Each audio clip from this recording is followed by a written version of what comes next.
In today's video, I'm going to teach you how to remove an object from a photo in Microsoft Designer.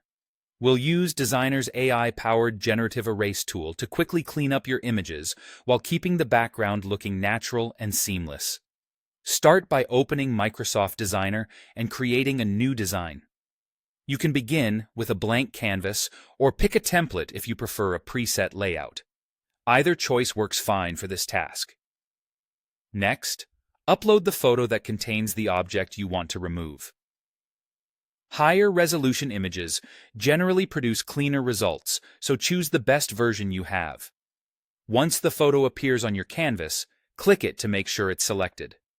You'll know it's active when you see an outline or handles around it. If it's inside a layout, click until the image itself is highlighted. Now look for Edit with AI, then choose Generative Erase. You'll find this in the toolbar or the side panel depending on your layout.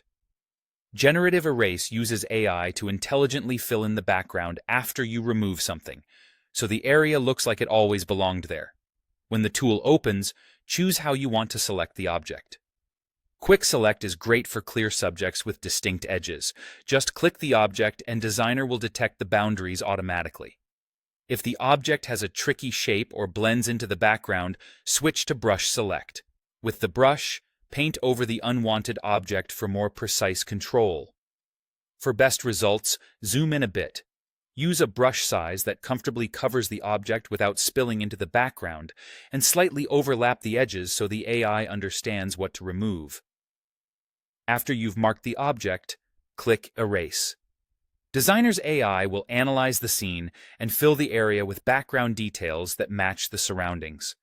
Give it a moment to process, then review the result. If a small piece remains or the edges look off, just repeat the selection on the leftover areas and erase again. 2 quick passes often perfect the blend. If you see a faint outline or shadow where the object used to be, include that in your next selection so the AI removes it as well. And if the fill looks unnatural, try selecting a slightly larger region to give the AI more context from the surrounding background. Once you're happy with how everything looks, download your edited image to save it to your device. That's it. Simple, fast, and effective. Thanks for watching, and enjoy your cleaner, distraction-free photos.